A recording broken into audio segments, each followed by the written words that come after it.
Once I disclosed that I was Republican and the paper picked it up is when I started receiving hate mail from Democrats and people that told me that I was a sellout and that it was the tradition of black people to be Democrat. Up until that time, I didn't really think much about it. The Republican Party has either not told its story well or its story has been hidden and contained by the liberal media. There would be no Voting Rights Act if it hadn't been for Republican Senate and House members. There would not be the legislation we have today. It was Republicans who stood up for that stuff. The Democrats were the racists back in those days. It was a Democratic South, and those Democratic governors were the racists. But again, history has been kind of rewritten. The Democrats have attempted to rewrite their history. The Democrats supported slavery. In 1854, the Republican Party was formed as an anti-slavery party. The Republicans wanted to fast-track civil rights for the newly freed slaves. They were opposed by Democrats, including President Andrew Johnson, who infamously said, "This is a country for white men, and by God, as long as I am president, it shall be a government for white men." President Andrew Johnson vetoed the Republican-sponsored Civil Rights Bill of 1866. In fact, every Civil Rights Act or constitutional amendment faced fierce Democratic opposition. The Democrats were the minority in Congress during Reconstruction. They had little power to stop all the freedoms Republicans were granting African Americans. The Republican Party in Texas was started on the 4th of July, 1867 in Houston, Texas by 150 blacks and 20 whites. It was that way across the South. The Republican parties were started in the South by African Americans. In the state of Texas, 2 of our first 3 statewide Republican chairmen were African American. The first 42 black legislators elected in Texas were all Republican. The first 112 black legislators elected in Mississippi were all Republican. The first 190 black legislators elected in South Carolina were all Republican. The first 41 in Georgia, the first 127 in Louisiana. So now you've got all these African Americans really stepping up and starting to gain political standing, political power. Now, you have Democrats on the other side who have been very racist. It's in their platforms. They support the Dred Scott decision. They think the fugitive slave law is great. They started a nation to keep slavery alive. Very racist. So now U.S. How do you stop that? 1866, Democrats themselves started the Ku Klux Klan. Its purpose was not to kill blacks. Its purpose was to take control and return Democrats to power. Their stated purpose in the KKK was to stop Republicans and restore Democratic control. Now, if you're looking for a Republican that you want to take care of, you can wipe out any black you want because they're 100% Republicans at that point in time. You can't wipe out any white. I mean, some whites might be Democrats. You got to be a little more judicious when you're wiping out whites. So what happens is the Ku Klux Klan starts attacking, not blacks, Republican conventions. For example, in New Orleans, in the Republican convention in Louisiana, the Klan joined with the New Orleans police, joined with the New Orleans mayor, Democrats. They attacked physically at the convention in New Orleans, Republican convention. They killed 40 blacks, killed 20 whites, they wounded 150 others. In 1868, they put out a push card in South Carolina, and it listed what they called the radical members of the South Carolina legislature. That push card's about the size of a baseball card. It was put up by the Klan. Klan put it out. It had the pictures of 63 legislators that needed to be wiped out in South Carolina. 50 of those legislators were black, 13 were white. Now, they were all 63 Republican. On the back of the card, it gave you the name of each legislator so you'd know who you're trying to kill. Congress starts these hearings in this group called the Klan. And they have hearings, and so they bring in Democrat leaders that under oath from these Democrat states said, yes, the Klan belongs to our party. It's actually in Congress. 1872, the hearings, it's a 13-volume set of hearings in Congress. Unequivocally, Democrats say the Klan is ours and belongs to us. It's there to restore Democrat control in the southern states. Those guys who lived through it made it very clear. For example, one of the early black congressmen was John Roy Lynch. Another early black congressman was Richard Kane. And they're having to fight the Klan physically for their own safety. They go armed to Congress because of the Klan attacks. These guys said, if we as blacks would simply stop voting the Republican ticket, if we would agree to vote the straight Democrat ticket, all the violence against us would be stopped. The Klan disappeared after Reconstruction ended, but in the early 20th century they arose again.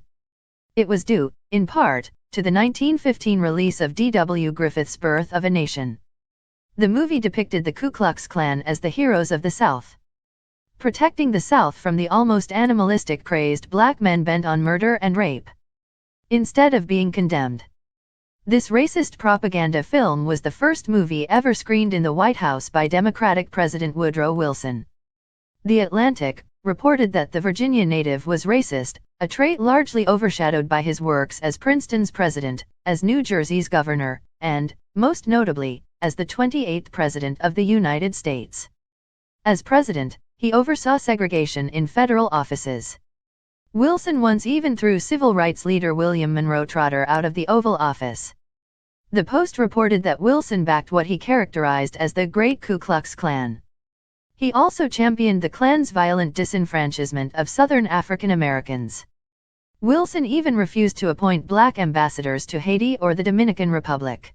African Americans fared no better under Franklin Delano Roosevelt. President Roosevelt is admired by many. He saw America through the Great Depression. His New Deal policies, however, did African Americans no favors. African Americans were excluded from the benefits of the New Deal, and federal relief was locally administered, satisfying Southern Democratic segregationists. Northern Democratic segregationists were also satisfied by the housing discrimination in New Deal initiatives, like coding black neighborhoods as unsuitable for the new mortgages. As such, black communities remained buried in the Great Depression long after the 1930s. It created the ghettos that Democrats ignore to this day.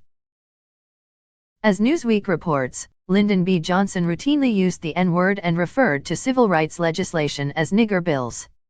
While Johnson gets credit for several civil rights contributions, he signed the 1964 Civil Rights Act and the 1965 Voting Rights Act, but he spent much of his political career opposing civil rights legislation.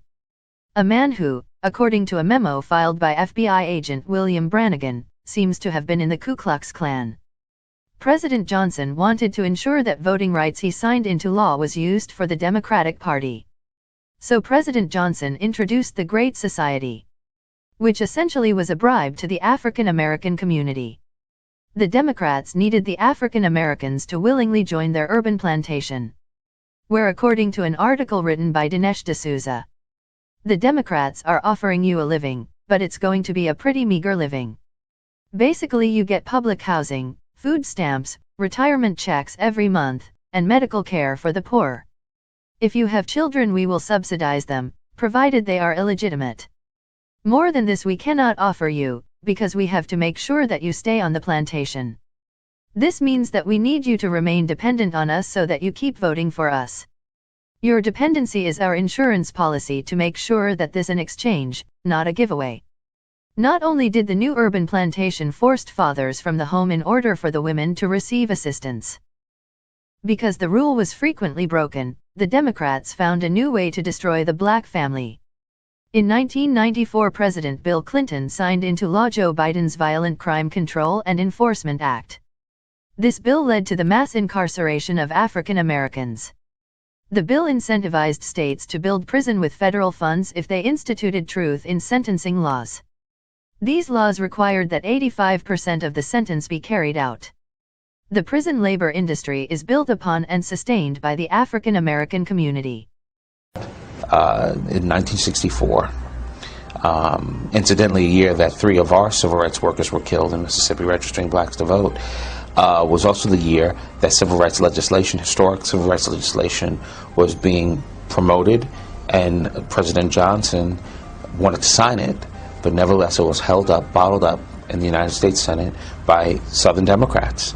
And one Democrat in particular, who was the last individual to try to obstruct this legislation, was a guy named Senator Robert Byrd of West Virginia, who for 14 hours and 13 minutes held a filibuster against this civil rights legislation. Senator Robert Byrd used the nigger word 3 times on a national televised TV show. No outcry at all. Nobody said a thing, at least from the Democrat. No, the Black Caucus didn't say anything, the NAACP, no outcry. There's no price to pay when you're on the left and you make intemperate racial remarks, there's no price to pay. We say, well, it's just we're making much to do about nothing. They wanted to destroy Trent Lott. I mean, they went after him on BET, and this man had to eventually apologize, but nothing from Senator Robert Byrd. Hypocrisy of liberals and media around how they reacted to Dodd's praise of Byrd on the Senate floor, and the reaction of Trent Lott praising an old man that was going to be dead within a year. Contrast that with the absolute silence of the liberal media around Bob Byrd being praised. I mean, a Klansman, a Klan leader, not just a member of the Klan, not just influenced by the Klan, but a operational leader of the Klan. One of the things that has mystified me most over the last few years is to look at the civil rights establishment and have them regard the news of Colin Powell becoming America's first black Secretary of State, Condi Rice becoming America's second black National Security Advisor, and not hear some of them say, look, we have differences in opinion over their policies, we don't necessarily approve of everything they believe in, but this is a great step forward for Americans, and black Americans in particular. What you hear instead is that, well, they're tokens, and maybe they're wannabe whites, and you have these awful cartoons, political cartoons that were done after Condi Rice was named Secretary of State, where she was sitting on a porch, barefoot, looking like some kind of a welfare queen or something like that, speaking in jive.